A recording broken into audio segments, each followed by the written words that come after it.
We're back on Rs3, and in the last video we made huge progress because we completed everything with the suspension and got the car back on all four wheels, which was our #1 goal. On the front right side we had pretty bad damages. The entire wheel was completely pushed back and the fender was completely crunched up as well. And what we then did, we removed the entire fender and started working on the wheel because the entire control arm was bent, but luckily the knuckle was still fine. The back left also had pretty bad damages. We had to swap out the entire knuckle, the entire wishbone, and also the drive shaft. Since we reached our goal of getting this car back on all four wheels, we're not going to be continuing on the inside, which is also pretty bad. Because in total we have 4 airbags that deployed, and we're removing the steering wheel, then both of the curtain airbags, and also the driver knee airbag. The driver seatbelt is also completely locked up. So our plan now is to get every airbag out that deployed and take out a big portion of the interior. #1, to have better access to everything, and #2, to clean this interior because this interior is pretty nasty. Here's exactly what I mean with nasty, because there's all sorts of sticky stuff around this entire car, and we weren't really too sure what it was.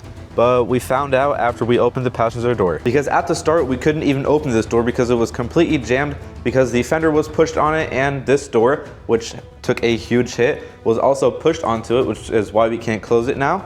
And after we opened it, after taking the fender out, down here we notice that there is this Red Bull can, and this is 90% of the reason why we have all this sticky stuff in here. And also the previous owner left us some Skittles in here, so that's pretty nasty, this interior, which is again why we're taking most of this out. So let's get started, and the first thing which I'm going to be taking out is the steering wheel airbag, which is already way different to get out than any other car, because typically on other cars you have little holes on both of the sides that lead you to pins to get it out. This airbag also has pins, but on a different location, because these actually have it on the back, so we have to turn the wheel, and then there is a small gap back here where we need to put a screwdriver in and then push that pin to get the airbag out.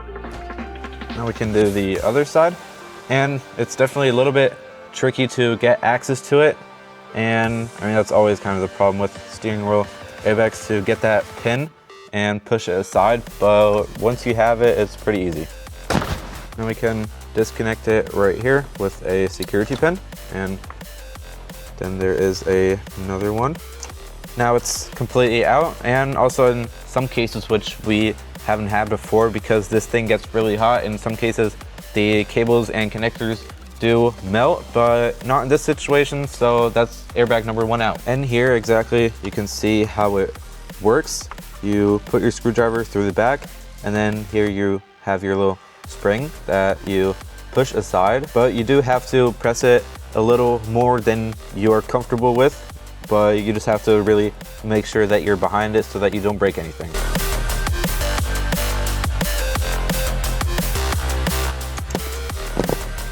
And there's also the other pack of all those Skittles. Didn't really expect that, but yeah, definitely have to clean that as well. Also, something pretty interesting, since we now have it in this case, this glass is completely shattered, and what a lot of people would now expect that it would just completely fall out because it is in like thousands of pieces.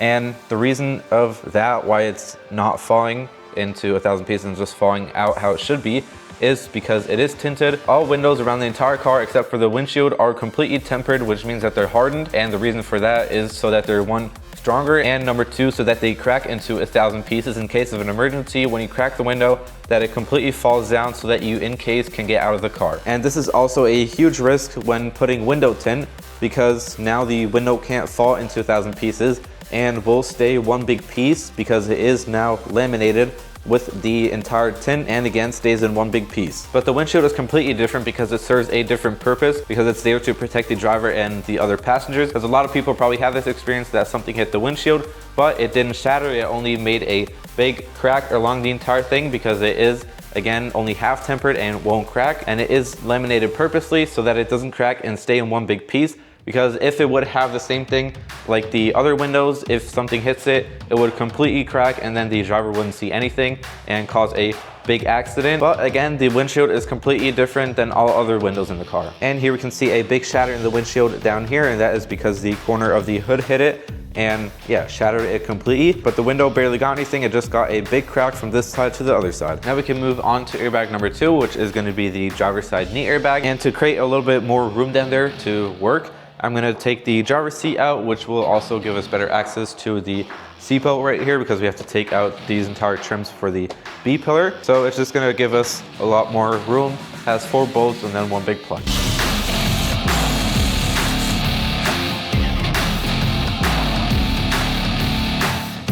And if anyone has someone in the Skittle business, let me know if there's a special Skittle removal tool, because this is actually pretty nasty. There's like 20 Skittles right here. But let's get to the seat. Also have never seen this before. I actually have to say that the connectors are actually connected to the chassis itself, because usually you have the plug just kind of tucked up underneath the seat, but this is pretty interesting how they did it. So that's one very heavy seat removed. And usually in probably 99% of the cars, there's definitely money in the car, but after 9,000 miles, I wouldn't really expect anything to be here. I expected there to be more Skittles, definitely. So we already made 35 cents with this car. Also, when we're working with airbags and also electronics, we have the battery disconnected, but when we need to move the seat back and forth, we put the power on, but then took it off right after.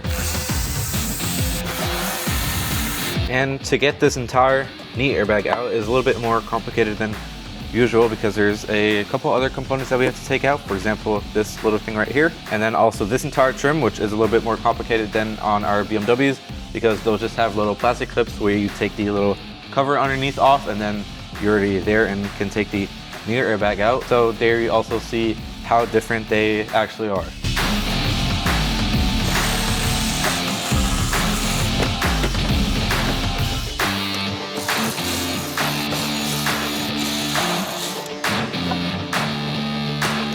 That's now also airbag number 2 removed.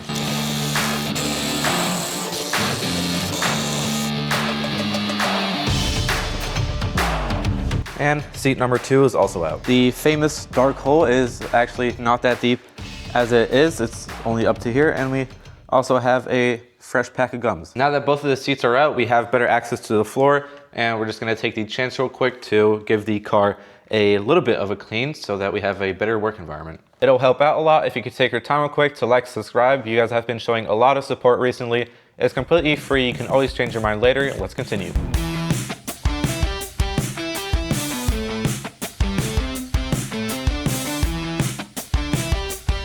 We have our Skittle removing tool now, and let's see how hard or easy they get out. And this is just a rough cleaning. We're gonna do it better in the future, but this is just for right now.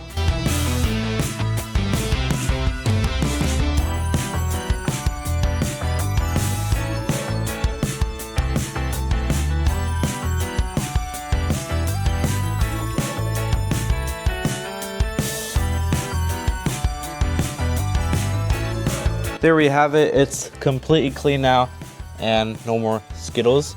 And we just use a steam cleaner with a lot of water and a lot of brushing it. But since they're just mostly made out of sugar, they just completely dissolve in the water. So yeah, finally got this done. This side is clean now as well, so now we can continue with the center console. And the center console shouldn't be too complicated, I hope, because just like on our other cars, on our BMWs, they have that back piece where the vent sits, which just gets clipped off and has a couple of plugs. And then you have bolts that bolt the entire center console down. And then also what I saw is that this entire trim piece where you have the gear selector and everything, that you pop this one out, and then there's also screws, but not 100% sure, so we're just gonna get started and try to get this one out.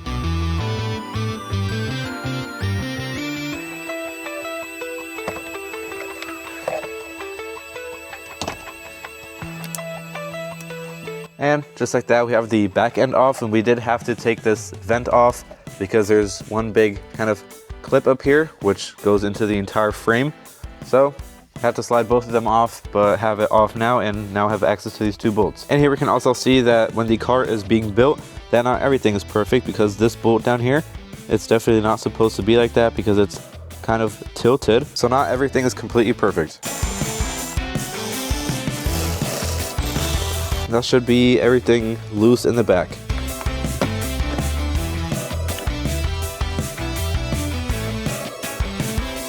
And that's now also this centerpiece removed, and I think there is a couple of screws that are in there, but we'll have to see with that. But this thing is pretty disgusting, so this one also needs a good clean. And now, whilst we were looking for bolts down here, we took this little padding away, and then we saw this turn thing right here, which kind of looks like a motor, but it isn't. This one is the neutral override, which in emergencies, like when a car's crashed like this one, you can take your T50, which it says on here, and turn it, and then the car should pop into neutral. And when we got the car was in neutral, and it still is in neutral, so it could have been that someone popped this off and put the car into neutral, which was good in our case. So now we're gonna test it out, have our T50 right here, and put it back, and then see if it will go into park or any gear that it is in. So we're gonna turn it and then put the power onto the car to see what it says. So we now twisted it, but we aren't really too sure in what direction it should be, because usually it's just a small turn, but there you could like completely twist it. Let's see what the car says. So the car right now is still saying neutral, but let's see what happens if I twist it. Absolutely nothing. So I don't really know what's up with that, but we are pretty sure that this is the one for the neutral override, but the car is still staying in neutral. So we're gonna connect this piece again, but not everything. We're just gonna do the start and stop button, and then turn the ignition on and see if it actually says that it's in park or whatever, because obviously it didn't work.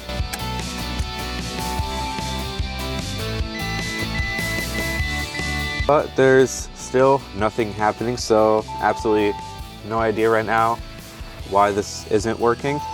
But again, pretty sure that this is the neutral override. We're just gonna continue with the center console. So again, as I said, we tried it. We also connected the one again to put it into gear, to also try to push it into park.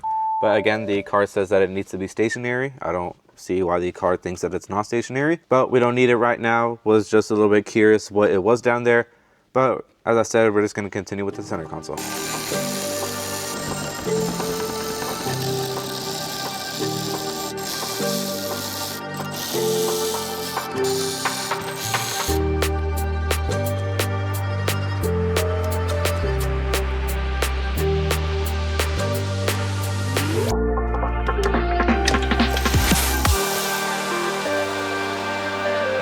As you just saw, it's completely loose now, but all these connectors are still kind of clipped in right here. So we have to take these out first, and then we can slide it out.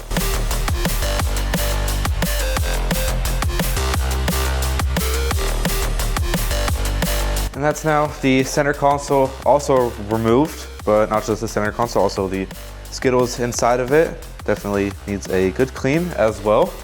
But finally got this out, and now we can continue. I don't think that we have really told you guys why we're taking the center console out even. Number one being that we're already working on the inside, and number two is because the airbag module sits all the way in the front underneath the center console. And on some cars, I'm not really too sure, you can connect your auto device and then delete it from there, the entire crash data that's on there. But some cars have it hard-coded where you have to take it out and then connect it to the pins directly and then delete it off of that. So we are thinking that this one is hard-coded.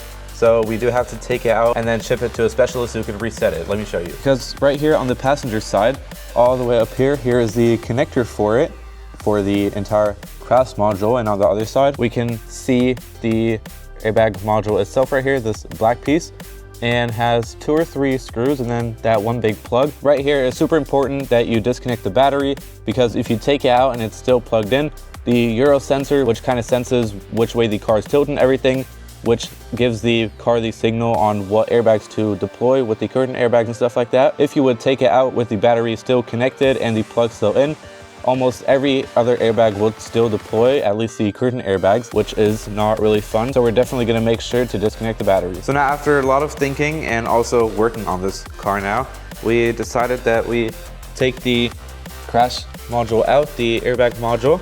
We got it out, and this probably took us 30 to 40 minutes for just this little thing. This is our first time working on an Audi, which is way more complicated than on our previous BMWs. Those are a little bit more comfortable to work on. And I think a big portion of people that would work on Audis would just completely give up or just start tearing more out than they would need to, because it's super tight down here. And here is the big plug that connects to it, which probably took the longest to get off. But this side we used to get the plug off, and on the other side we had to fit this entire module through this little space right here where there's barely any room, and we had to take 2 bolts off. And yeah, as I said, was a huge pain. Finally got it off, and now we can move on as well. Once again, sorry for the interruption, but it'll help out a lot if you could take your time real quick to like and subscribe. It's the most important for our channel right now to keep growing, because we have very big plans with this channel. Now we're going to continue with the entire headliner, which has a lot of components such as the sun visor and the handles and a lot of different parts. And we're going to start off with the A-pillar trim, which is kind of clipped in and not that easy to get out actually.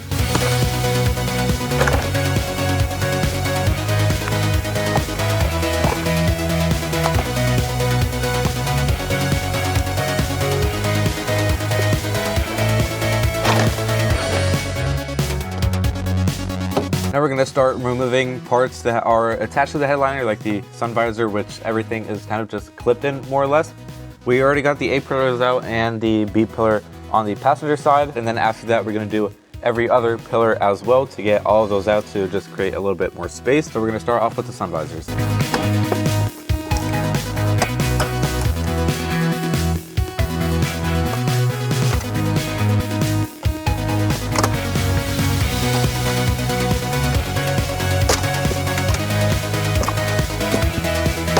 Now that we figured out how to get the first one out, the other one should be pretty simple. And what we figured out as a tool to use, first we need to push the entire headliner back because the airbag kind of pushed it out. And then we have a little indent kind of up there on the plastic clips that we have to take out. For this, it's actually pretty good to use one of these. It's for a paint can to open it, because this kind of grabs behind it and you can kind of just take it out. So it's pretty simple to use. I can show right here. I can go behind it, I push it up, it pops out, and then I just take it out like that. And then there's 2 springs that I have to push, and then it should pop right out. And also this entire corner already popped out because there's also clips right here that attach to this kind of metal frame that goes around the sunroof. So that's also job done there. Let's move on to the other side. Now we're going to also disconnect all the wires of this light control unit.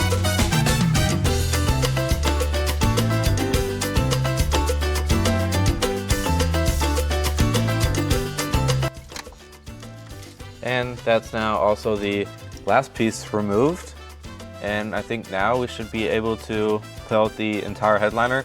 Just the question where we're going to get it out. This also wasn't the plan to get it out like this with the lights out and everything, because first we thought that this stays up there and that this kind of just comes off, but I think the entire thing could have stayed up there, not really too sure, but we just took it out and now have a puzzle that we can put back together, so that's also really fun.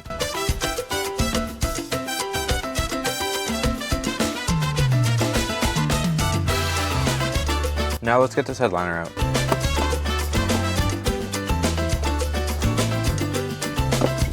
And I think that should be the headliner out. Now the next problem is getting it actually out of the car.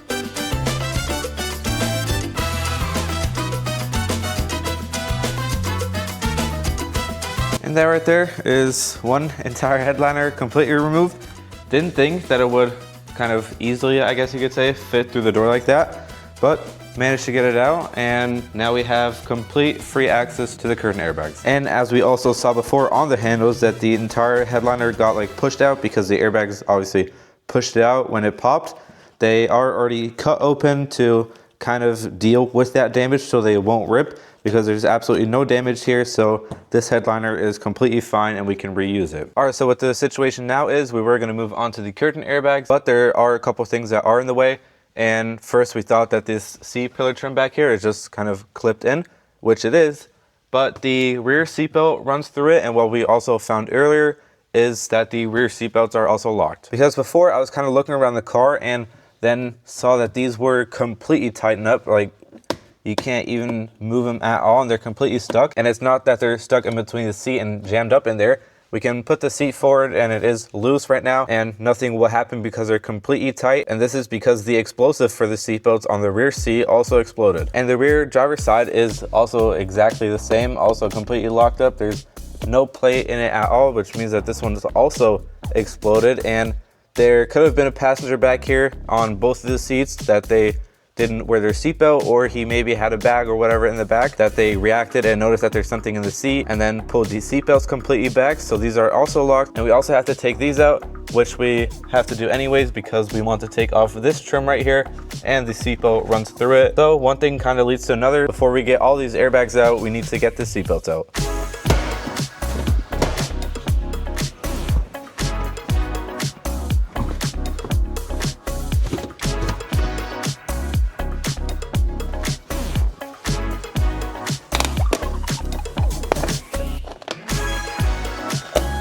And right down here under all these trims, we have the bolt which attaches the seatbelt. Not really that good to reach, but we managed to do it, so now we can loosen it. And here again, we can see that it's completely locked up. There's nothing in here, so not really too sure why they explode if there's no one in the back, but I mean, I guess it's for safety reasons, so better safe than sorry.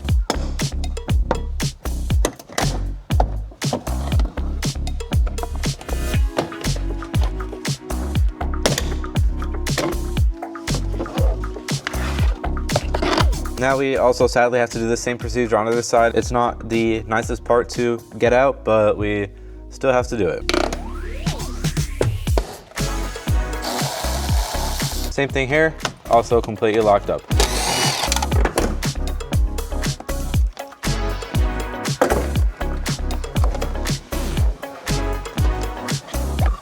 And now finally, after doing a lot of different steps to now finally get to the curtain airbags, we can take these out now too, which have a lot of metal clips right here and only 2 screws.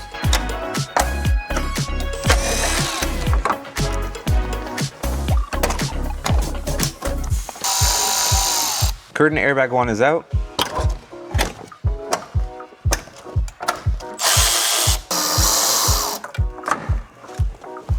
Airbag number 2 is now also finally out. Now to get access to the seatbelts in the corner, we need to take off this cover, which is for the entire trunk. And we have 2 speakers in here and the covers for it. So we're gonna pop the covers off and then see what we need to do. And in fact, we don't have to remove these, I think so far, but we are gonna take a pry bar because there's 2 clips on both of these ends, which are a little bit hard to get in because Audi uses a lot of metal clips.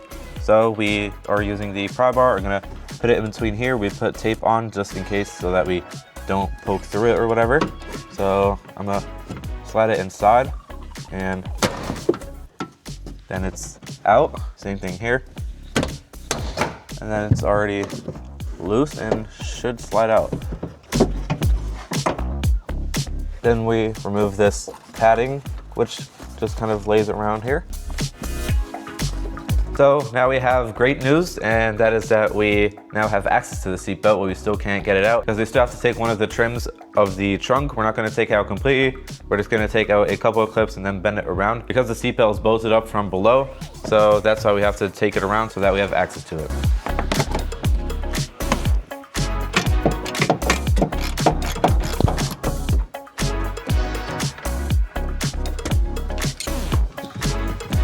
There we have it, one seatbelt removed. Let's do the other one.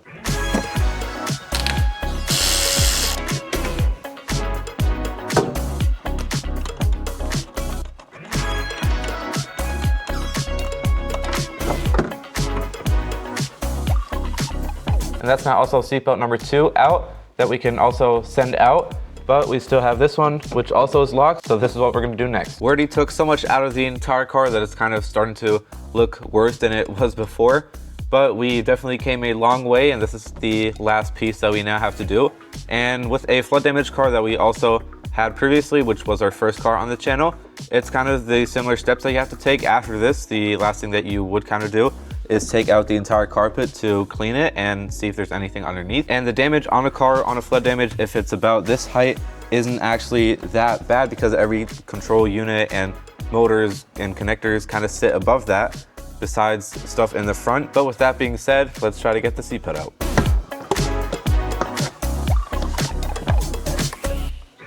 Just like that, we have access to the seatbelt down here, which has one bolt down here, and then also another one down here where the seatbelt connects to. And Audi in this case is a little bit easier because they make everything a little bit better to access it. Because on our BMW, you have to strip out a lot of different components. You have to take all of this out. In this case, we had it up because we had to reach the seatbelts, but you could also reach it without taking that trim out.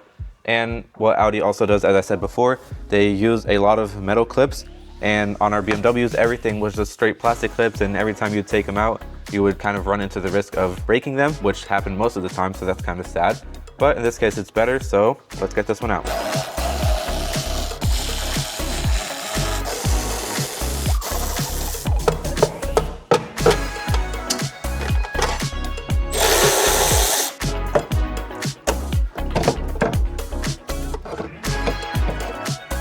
And that's not also the last and final piece removed. Here we have the corner piece of the rear seat on both of the sides where the airbag sits in. And here's also where the seatbelt was on. And since it was completely tight, we now have a couple of indents here in the leather and in the cushioning. And what we heard and looked up is that if you apply a little bit of heat, not too much or else you'll burn through everything, that it will kind of go back to its original form. And this is what we're gonna try it now. And it actually worked pretty good. I do have to say, it does get pretty hot, kind of feels like if you get any hotter that it will burn through it, but we pretty much got completely rid of it. This is what the other side looks like, and they both were completely identical because both seatbelts were completely pulled against it. So first we thought that this will just stay in there and will look ugly forever, but I guess this is a solution. So let's do the other one now as well.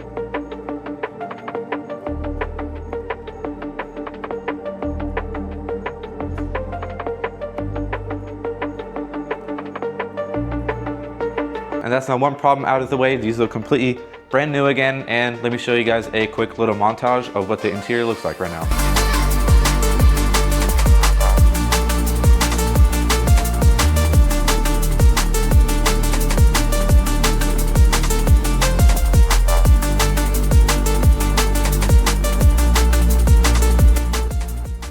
The interior looks pretty crazy, but finally got everything out that we wanted to get out. Were a couple extra parts that we had to get out that we didn't know at the start that we have to get out. Because here we can see that we have definitely around 40 to 50 different parts. Some are bigger and some are very, very small. But yeah, this is more than half of the entire interior. Luckily, we didn't have to take the dashboard out because that airbag didn't blow because there's no passenger in the car.